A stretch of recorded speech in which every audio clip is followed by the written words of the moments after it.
welcome back. And my guest today is Anton. And Anton, would you tell us the correct pronunciation of your last name? It's Baraschi. Uh-huh. I told you.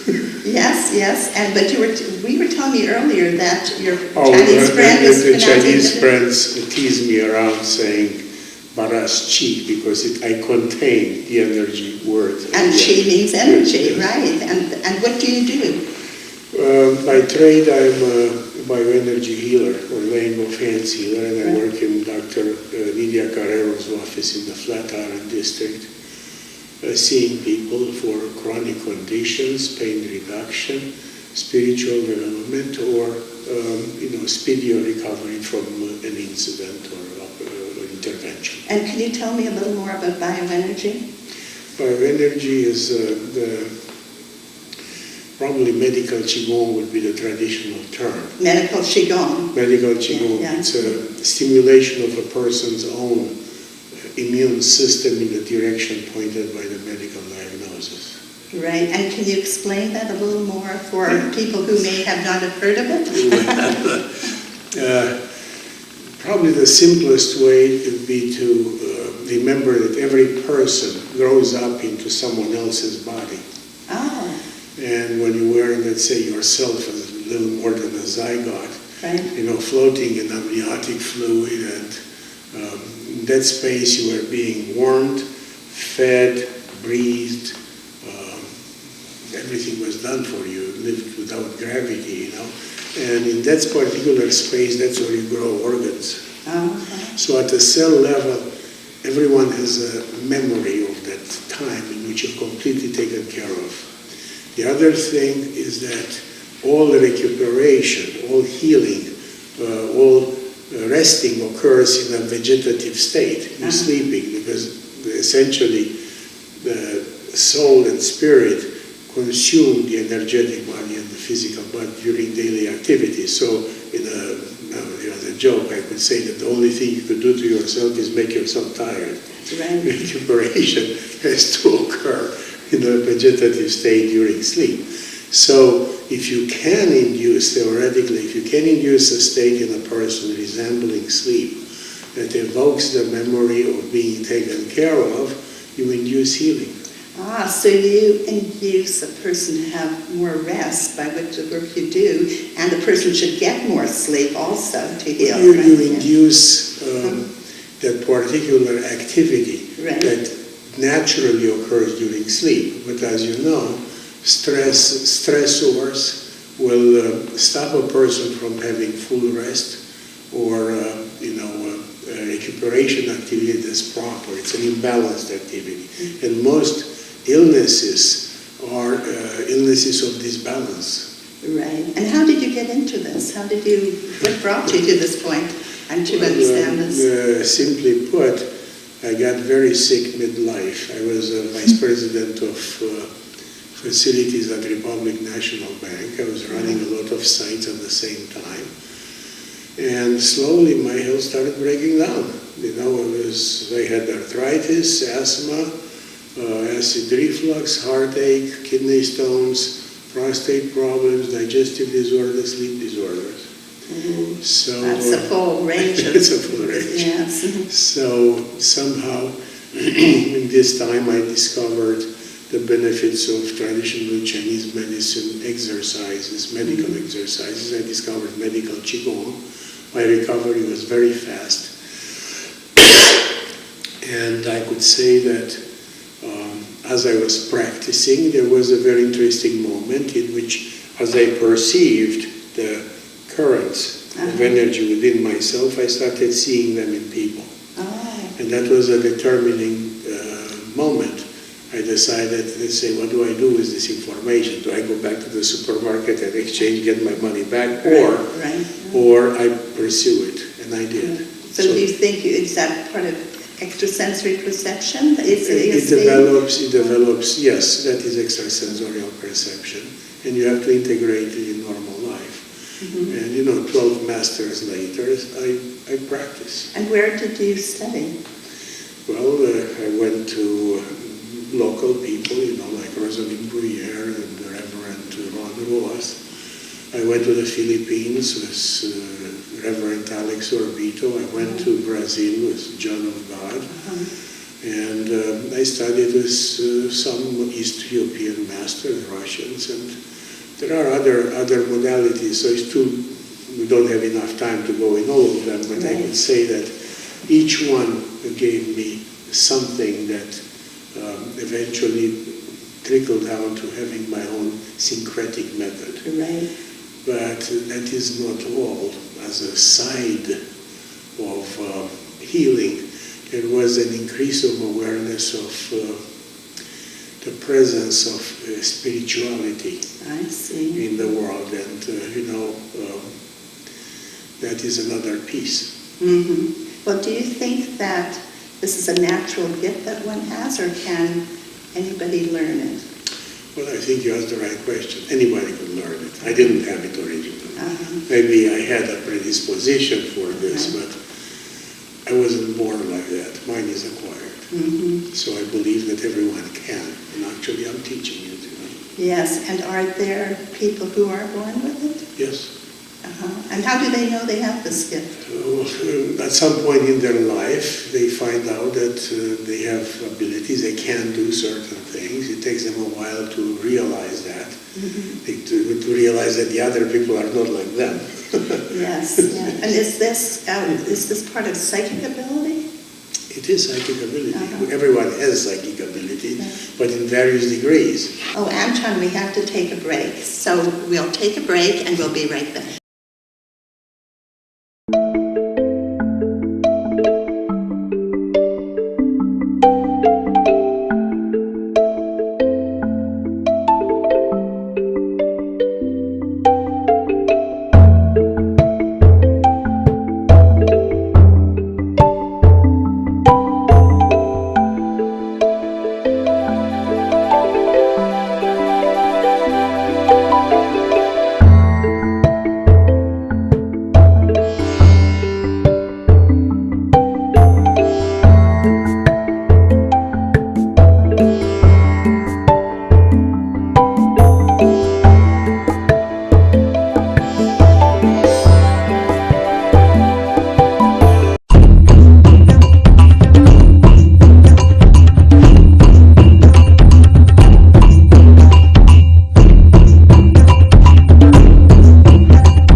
Circle, where is it and what do you do and who comes to it? The Circle started as a grassroots movement. About 2 years ago, my friend Andrew Appel went over to New York, a couple of Brazilian trained mediums, Tanya Stewart and Ray Stewart. They were at the Open Center. And the event, there were about 125 people that attended the event. Right. And Andrew felt that this is something that they would like to keep going. So I told him I can help with it. I had my practice at the Baraschi Center. Yes. And we decided to have it once a week. And we tried it, and it worked. Essentially, people come, they sit. Yes. We have a guided visualization. We have an opening prayer, a guided visualization. At this time, among people, develop this collective field that is called current. Mm-hmm. And when it reaches a level of intensity, I will go in trance and download to each person a little touch, just around the body. Mm-hmm. And Andrew will be behind the people, and I'll be in front of them, and everyone will get a moment of treatment. Is this an energy current? Yes. Yes, Purely and energy. so how long do you do the treatment on each person? It's maybe 2 minutes or least, maybe 3 minutes, but we're maybe 20 people, so it takes about an hour for. And do the people feel this current? How do they Oh, exhibit yes. it? Oh, yes, it is.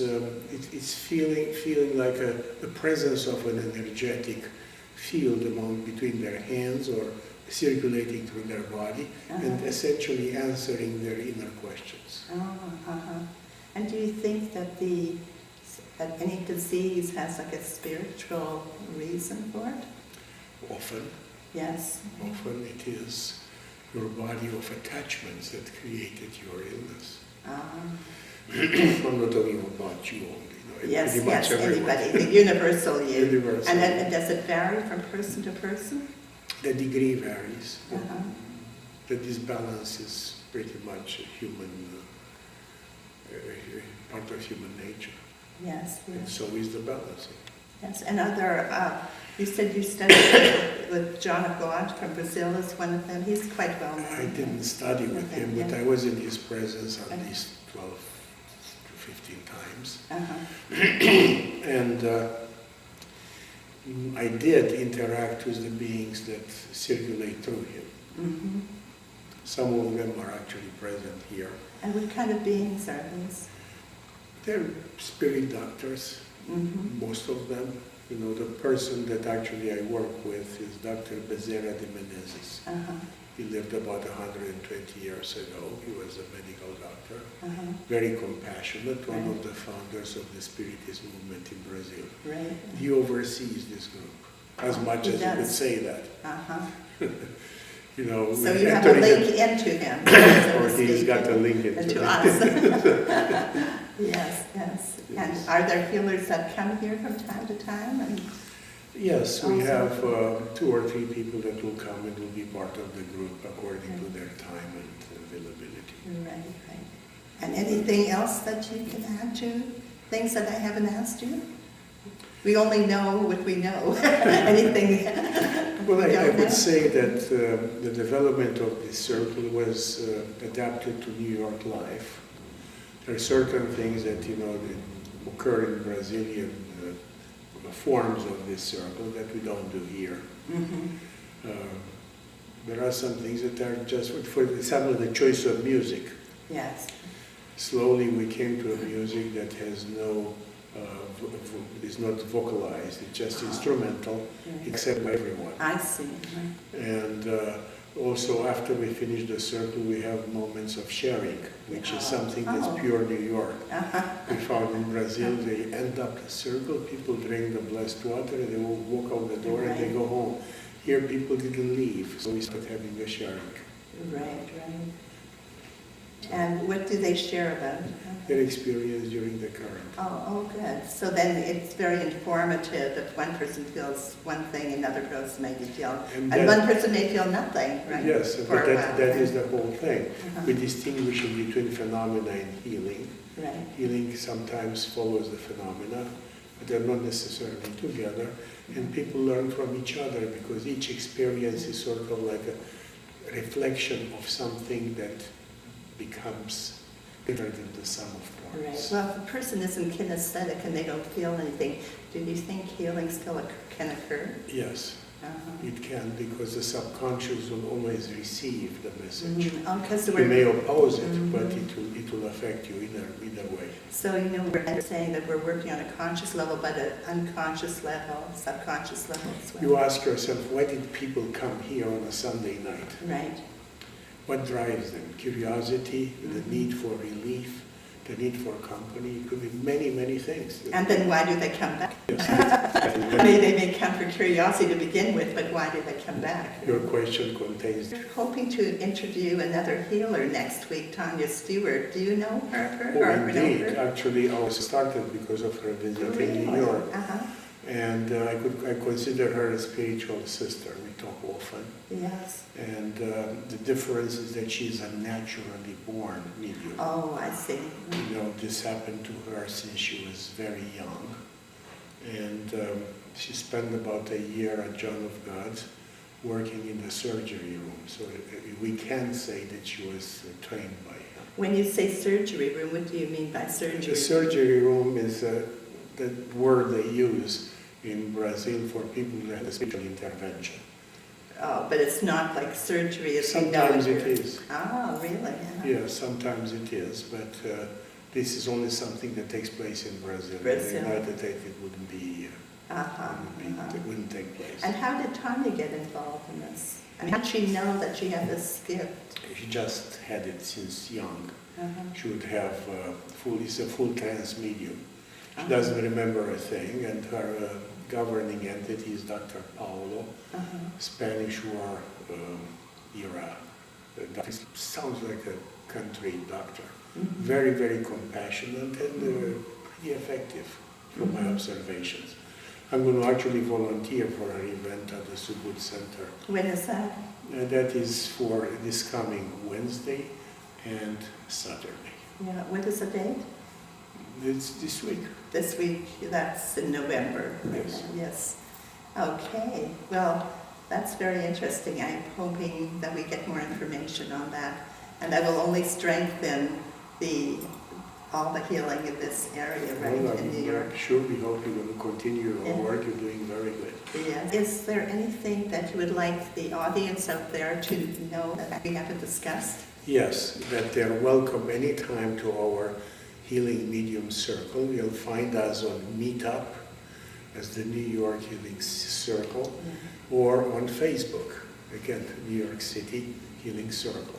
And we're there pretty much every Sunday, and everyone is welcome. Is it this held in New York City? Yes. Whereabouts? On 15th Street, in between 7 and 8. 6 and 7. 6 and 7, Seven, thank yes. you. Yes, yes, and, but they The can find you. Anthroposophical Library. Right. Okay, well, thank you so much. We really appreciate all that information. I'm sure the audience out there will appreciate it too. And we'll be right back.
last thoughts? And anything you want to tell us about contact information or any other information? Right, if people want to contact me, you could either go to my website, www.energeticrejuvenation.com, one word, energetic rejuvenation, or you call my cell phone or text my cell phone, which is 845-772-7200. Could you just repeat that in case people didn't get it the first time? 845-772-7200. Right. And I practice in Manhattan at 928 Broadway on Suite 401 on the 4th floor, which is Dr. Nidia Carrero's Integrative Practice Office. Right. And would you just repeat your website once more so people can make sure they get it? They didn't have a pen. It's energeticrejuvenation.com. Oh, very good. And any other thoughts that you have that you want to leave us with? Yes, well, every Sunday we pretty much have a healing medium circle at the Anthroposophical Library on 15th Street in Manhattan. And we practice a form of healing mediumship originating in Brazil. We have a healing medium circle. We're creating something called a current, which is a collective pooling of psychic energy for allowing the spiritual presence to manifest in each one to the extent of their own abilities. And what people do people come for help? Well, they probably come for direct contact with their own spirituality first. Second would be an alleviation of their current symptoms, because the fundamental reason for illness is essentially karmic. In the past, we all have injured each other in manifold segments of history. And we carry that samsara with us. Yet, we could reverse that process when collectively we sit together and willingly donate our energy for the healing of our brothers and sisters. Oh, that's very interesting. And what is the age range of people that come? Are there older people, younger people? All kinds. Mostly from, we don't get children as much, but we do get young people, and we get older people and middle-aged people. Oh, so it's a whole range of people that are open to all, this. all creeds and all races and all kinds of people. And this is open to all. I was wondering about something. If somebody is going to a regular doctor, an allopathic doctor, and they're taking prescription medication, can they come to this kind of healing? Would it benefit them? Would it interfere? Or? I wouldn't say it can interfere, because they're two different things. However, it is synergetic. If a person feels calmer, has more hope, and has a revival of their own energetic body, they will respond better to the medication that they're taking. Right, and should they ask their doctor about it? Well, they could, but the doctor essentially will consider this a religious practice. So they're two different things. Is it a religious practice? Indeed, you're reconnecting to your maker. So is it like a spiritual practice? Yes, it is a spiritual practice. But is it one type of religion, or is it more spiritual? Religions are aspects of the same thing. Yes. So depending when you're born, what your upbringing is, and so on. But this is a direct contact. It is essentially you're reaching out for your own spirituality in a collective setting. Yes, so it doesn't matter what religion you are, you can come and get benefit from it. You'll benefit from the love emanating from your fellow humans. Right. So it has a lot to do with the energy of positive forces then. Yes, we all carry in our hearts a desire to be loved and love freely. And you just have to liberate it from the constraints that society puts upon yourself to allow the experience of the collective field. Right. So in New York City, we gather together once in a while and we allow this to emanate from our hearts. Yes. And in this process, it ensues. Right, so if there are many people in the group, does that strengthen the energy? Indeed. but we're unified by Yes, it's a by- common purpose. It's a common purpose, common intention. Right. And is intention important in this? We focus on, we get. Yes. In other words. Well, it was very nice having you on the show, and I hope we can do this again, and we'll see you next time. Well, indeed. Thank you. Thank you.